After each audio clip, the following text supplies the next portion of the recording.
আচ্ছা, আরেকটা জিনিস দেখো, যে ডিফিনাইট আর্টিকেল দিকে আমরা দুভাবে উচ্চারণ করি। আমরা সবসময় দি উচ্চারণ করি না, কখনো কখনো আমরা দি উচ্চারণ করি, আবার কখনো কখনো দা উচ্চারণ করি।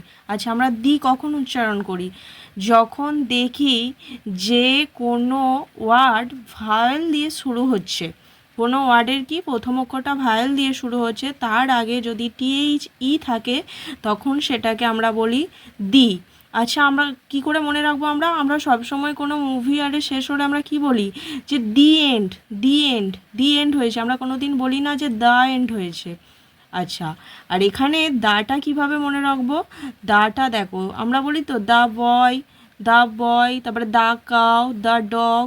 দাটা কি? যে দা কখন উচ্চারণ হয়? যখন কোনো ওয়ার্ড কনসনেন্ট দিয়ে শুরু হয়, মানে কনসনেন্ট লেটার দিয়ে যখন কোনো ওয়ার্ড শুরু হয় তার আগে টিএইচ ই থাকে, তখন আমরা সেটাকে দা বলি।